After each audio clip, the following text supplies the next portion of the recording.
Yeah, well, if you'd have called, I would have come over. Sure you would have.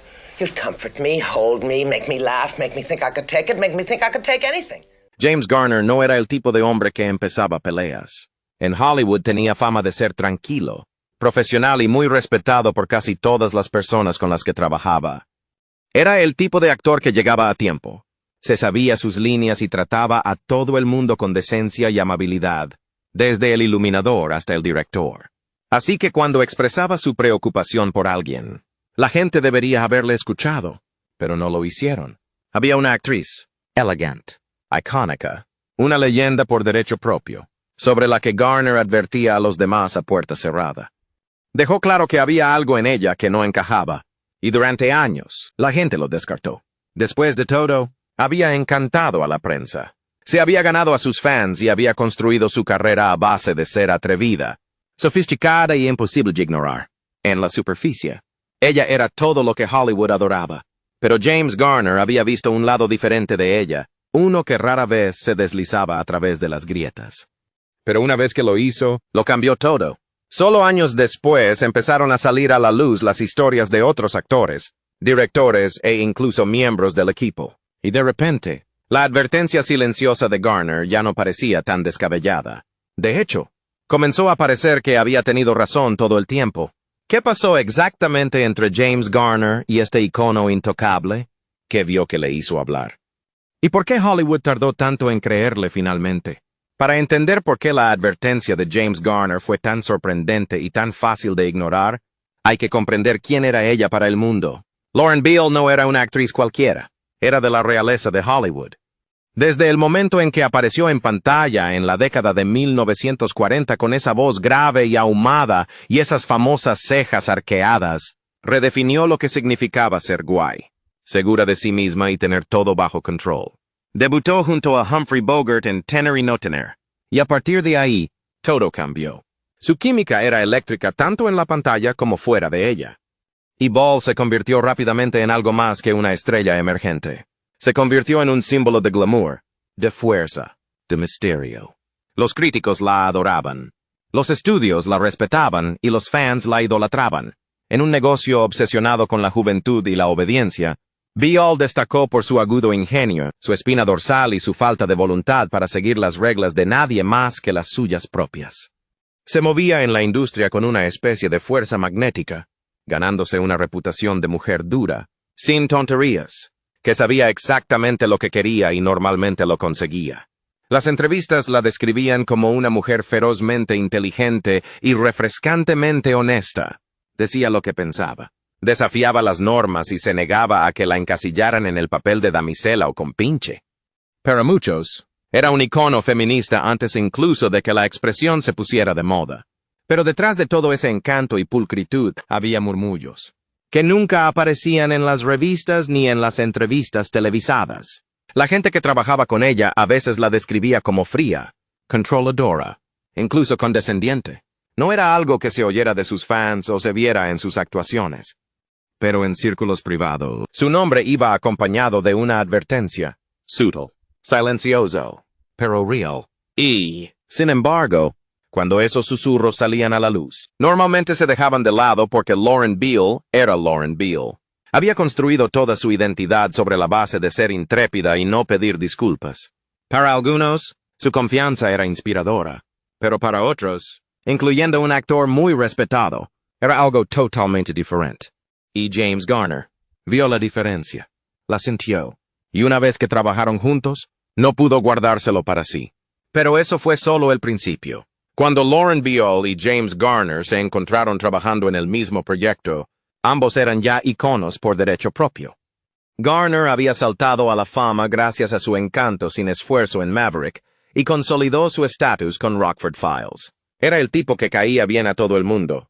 Tranquilo, fácil de llevar, con un ingenio seco que desarmaba incluso a las personalidades más duras. Era conocido por tratar a todo el mundo con respeto, desde los directores a los extras.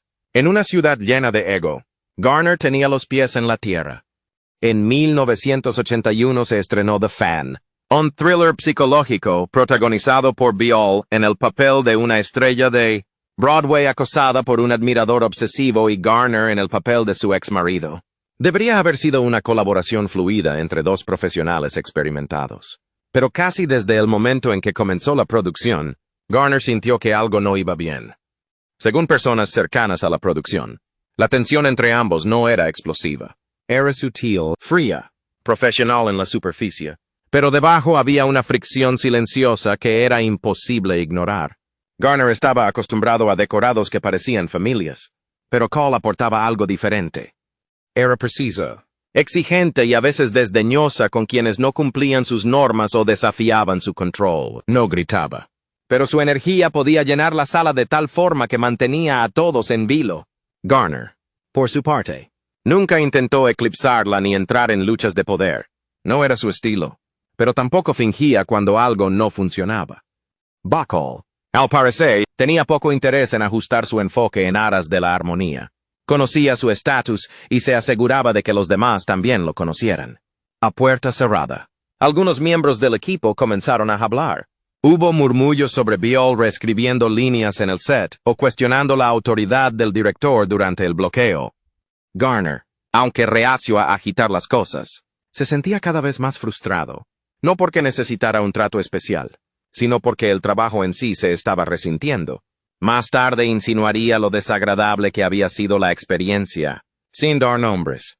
Pero quienes le conocían y conocían el plató entendían perfectamente a quién se refería. La actitud de Biol había dejado huella no solo en él, sino en varios otros implicados en la película. Y lo que lo hacía aún más incómodo, Biol no veía el problema. Desde su perspectiva, simplemente estaba siendo directa, professional, eficiente. Pero para Garner, era algo muy diferente. Había trabajado con todo tipo de personas a lo largo de su carrera. Atrevidas, tímidas, excéntricas y de fuerte voluntad. Pero lo que vio en Biol no fue confianza. Era control, y no del tipo que se gana el respeto, sino del tipo que aleja a la gente. Aún así, Garner se guardó la mayor parte para sí mismo por el momento, pero no se quedaría callado para siempre. James Garner nunca fue conocido por tirar a la gente debajo del autobús. Era reservado, respetuoso y casi alérgico a los chismes. Por eso, cuando hablaba de alguien, aunque fuera vagamente, significaba algo. Y cuando finalmente compartió sus pensamientos sobre Lauren Beale, años después de su trabajo juntos en El Ventilador, sus palabras eran punzantes. En sus memorias, The Garner Files, nunca lanzó un ataque en toda regla contra Beale. Esa no era su manera. Pero dejó claro que su experiencia juntos había sido, en sus palabras, difícil. La describió como cortante y reservada, con tendencia a menospreciar a los que la rodeaban. No dijo nombres ni lanzó acusaciones, pero era evidente que su comportamiento había dejado una impresión duradera y no positiva. Contó que trabajar con ella era como caminar sobre cáscaras de huevo. Esperaba que las cosas salieran como ella quería y no tenía paciencia para los compromisos. A Garner, que valoraba la colaboración y la amabilidad, su actitud le parecía agotadora. Lo que más le molestaba no era solo su comportamiento, sino la facilidad con que los demás la excusaban. Debido a su legado, su belleza y su estatus, la gente pasaba por alto lo que ocurría delante de sus narices. Y en Hollywood, eso no era inusual. Hay una larga historia de personalidades poderosas a las que se perdona comportamientos que nunca se tolerarían de nadie más. Sobre todo cuando esa persona tenía un currículum de la época dorada y una lista de admiradores que duraba décadas. Las declaraciones de Garner no provocaron titulares ni reacciones. De hecho, la mayoría de la gente las pasó por alto. Beale era una leyenda, después de todo. Había trabajado con los mejores. Se había casado con Humphrey Bogart y había construido toda una carrera sobre la base de ser audaz y sin complejos. Si alguien se quejaba de ella, a menudo era visto como un signo de debilidad o celos. Pero Garner no tenía nada que demostrar. No estaba amargado. No tenía ninguna agenda. Simplemente decía la verdad como siempre lo había hecho, clara y honestamente.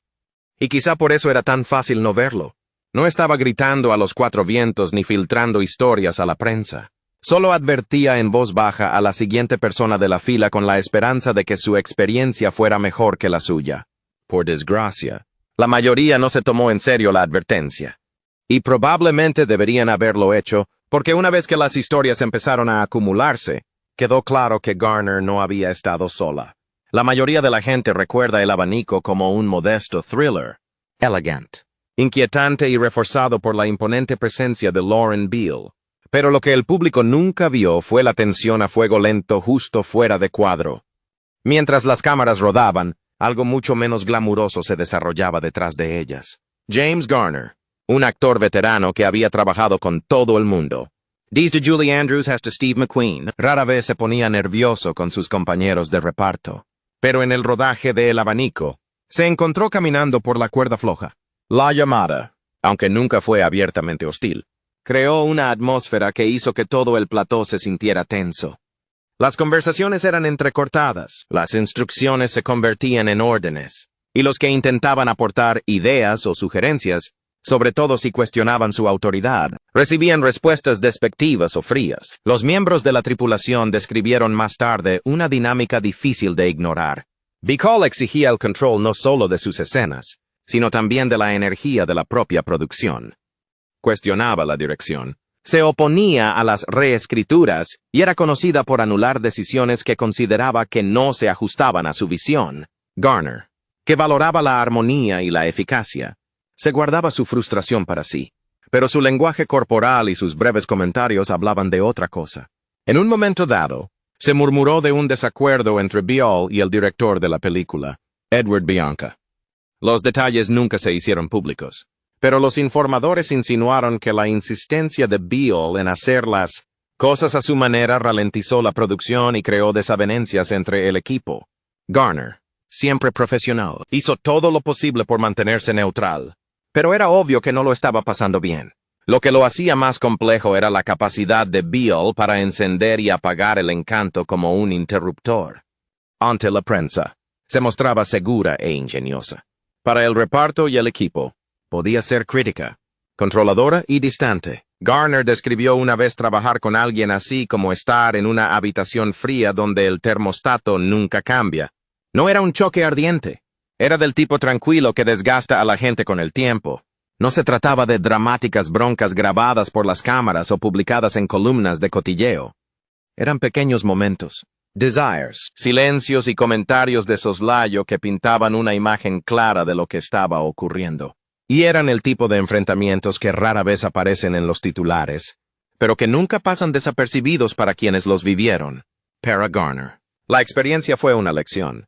A veces no son los conflictos más ruidosos los que dejan una huella más profunda, sino los más silenciosos.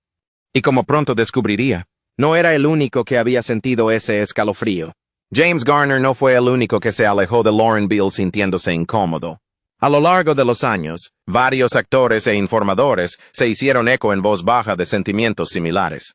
Historias que rara vez llegaban a los titulares, pero que circulaban en camerinos, green rooms y conversaciones privadas. Una de las pautas más reveladoras fue cómo Beale trataba a otras personalidades fuertes. No se dejaba intimidar por nadie y lo dejaba muy claro. Algunos admiraban su confianza, pero otros la encontraban agresiva, incluso combativa. En el escenario, sobre todo durante sus años en Broadway, McCall era conocida por sobrepasar los límites con los directores y chocar con compañeros de reparto que no estaban a la altura de su intensidad.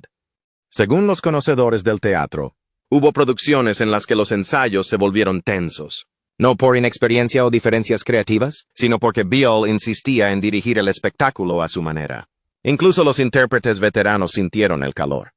Un actor que había protagonizado una reposición junto a ella abandonó la producción a mitad de camino, alegando diferencias creativas irreconciliables. Una frase que a menudo oculta conflictos personales mucho más profundos. Se rumoreaba que la necesidad de control de Beale había convertido la colaboración en un campo de batalla. Aunque el incidente nunca se confirmó públicamente, se sumó a la silenciosa mitología que rodeaba a su personalidad entre bastidores. La actriz Brenda Vaccaro, que trabajaba en círculos similares, insinuó una vez en una entrevista que era imposible complacer a Beale cuando las cosas no giraban a su alrededor, aunque nunca dio nombres. El momento y el contexto dejaron claro a quién se refería. Incluso quienes admiraban el talento de Beale admitían en privado que trabajar con ella podía resultar agotador. Era brillante, recordaba un actor anónimo. Pero tenía una forma de enrarecer el ambiente cuando entraba. Luego estaba la cuestión de los amigos de toda la vida convertidos en colegas distantes. Algunas de las relaciones más estrechas de Beale con la industria acabaron por esfumarse, no por escándalos o traiciones, sino simplemente porque el coste emocional de permanecer cerca de ella era demasiado alto. Podía ser leal, sí, pero también exigente, controladora y ferozmente crítica. Una amiga de sus primeros tiempos la describió como el tipo de persona que recordaba todos los desaires, incluso los más pequeños, y tampoco dejaba que los olvidaras. Incluso sus entrevistas reflejaban esa cautela. A menudo hablaba de honestidad, pero era una honestidad selectiva. Se apresuraba a criticar a los demás, especialmente a sus compañeras actrices. Una vez le dijo a un periodista que la mayoría de ellos nunca habían tenido que luchar tanto como yo. Era un comentario revelador, no solo sobre su visión del mundo, sino sobre cómo medía a los demás. Para Beale, parecía que el respeto había que ganárselo a pulso, e incluso entonces no siempre se concedía gratuitamente. Cuando se examinan estos relatos en su conjunto, las tensiones escénicas, las amistades tensas, los comentarios en voz baja de actores que habían pasado por lo mismo, empieza a surgir una imagen más clara. Garner no era una voz solitaria. Formaba parte de un coro silencioso de personas que habían experimentado el mismo frente frío. Y aunque ninguno de ellos lo gritaba a los cuatro vientos, el patrón era innegable. Y pronto ese patrón alcanzaría a la reputación de Beale de una forma que ni siquiera sus fans podrían ignorar. A medida que pasaban los años y la atención se centraba menos en la carrera de Lauren Beale, empezó a ocurrir algo inesperado. La imagen férreamente controlada que había perfeccionado durante décadas empezó a resquebrajarse, no por un escándalo o un frenesí mediático, sino por la tranquila honestidad del tiempo. A medida que se publicaban más memorias, resurgían más entrevistas y más veteranos de la industria reflexionaban sobre sus experiencias. Las verdades sobre Beale, antes susurradas, se hicieron más difíciles de ignorar. La sutil advertencia de James Garner de que no era tan fácil trabajar con ella como sugería, su pulida reputación empezó a hacerse realidad en más sentidos de los que nadie había previsto. En los años posteriores al abanico, otros colaboradores empezaron a hablar con más libertad. Directores que antes se mordían la lengua describieron los retos de trabajar con Beale, señalando su actitud inflexible y su tendencia a dominar una producción. Un director la describió como brillante pero inamovible, y añadió que el compromiso no formaba parte de su vocabulario. Incluso los fans empezaron a notar un tono diferente en sus últimas entrevistas. A medida que Beale envejecía, sus comentarios sobre Hollywood se volvían cada vez más amargos. Criticaba a las estrellas modernas, despreciaba a los nuevos talentos y se definía a sí misma como una de las últimas actrices de verdad. Mientras algunos admiraban su rebeldía, otros veían algo más. Una negativa a adaptarse y un desdén por cualquiera que no hubiera vivido su época. Y no solo en la prensa. En sus apariciones en las galas de premios y en las últimas entrevistas de su carrera, Beale se mostraba a menudo fría o desdeñosa, esquivando preguntas o corrigiendo a los presentadores a mitad de frase. Lo que antes se percibía como confianza, ahora se leía como superioridad, y eso disgustaba a la gente. En silencio, su mística dio paso a una verdad más complicada. Y luego vinieron las retrospectivas. Cuando los historiadores del cine empezaron a reevaluar la edad de oro de Hollywood, surgió una visión más matizada de Beale. Se la seguía celebrando, por supuesto. Su talento, su presencia y su influencia eran innegables. Pero la imagen de la intocable reina de lo cool fue sustituida por algo más complicado. Una mujer que había luchado con uñas y dientes por su lugar en la industria y que, al hacerlo, pudo haber perdido el calor de quienes la rodeaban. James Garner nunca se regodeó. Nunca dijo, te lo dije. Ese no era su estilo. Pero para quienes habían leído entre líneas sus memorias y recordaban su advertencia, las piezas empezaron a encajar. Él lo había visto mucho antes que los demás. La distancia emocional, los juegos de poder, la sutil necesidad de controlar cada habitación en la que entraba. En una ciudad donde la reputación lo es todo, la callada verdad de Garner se alzaba contra el imponente mito de Beale. Y lo que lo hizo aún más poderoso fue el hecho de que no tenía nada que ganar al decirlo. No buscaba venganza ni llamar la atención. Simplemente no podía fingir que no había sucedido. Y ahora, en retrospectiva, la gente por fin podía ver la imagen completa. Al final, James Garner nunca hizo una escena, nunca aireó sus quejas en los programas de entrevistas. Nunca escribió una exposición dramática y nunca trató de empañar el legado de nadie. Él no era así, pero también se negó a fingir. Lo que vivió con Lauren Beale le marcó. No porque fuera explosivo o traumático, sino porque expuso silenciosamente el coste de trabajar junto a alguien que valoraba más el control que la conexión. La historia de Garner no trata solo de un incómodo plató de cine. Se trata de la gran verdad de Hollywood, que la imagen a menudo oculta la realidad y que las leyendas no siempre son lo que parecen. Durante décadas, la reputación de Beale como icono audaz e intransigente fue indiscutible. Se la alababa por su fuego, su fuerza y su desafío. Pero lo que a menudo se pasaba por alto era cómo ese mismo fuego podía quemar a la gente que la rodeaba. No era una villana, no era malvada, pero era difícil. Y a veces lo difícil deja cicatrices. Garner lo vio, lo sintió. Y en lugar de lanzar un ataque, simplemente eligió la honestidad. Una honestidad silenciosa que con el tiempo demostró ser más poderosa que cualquier titular. Quizás sea eso lo que hace que esta historia sea tan atractiva. No el drama, ni la tensión, sino el hecho de que una de las estrellas más simpáticas de Hollywood viera algo que otros prefirieron ignorar. Y en lugar de gritarlo, susurró no para derribar a alguien, sino para decir la verdad porque alguien tenía que hacerlo. Así que la próxima vez que oiga que un actor respetado hace un comentario discreto, levanta una suave bandera roja.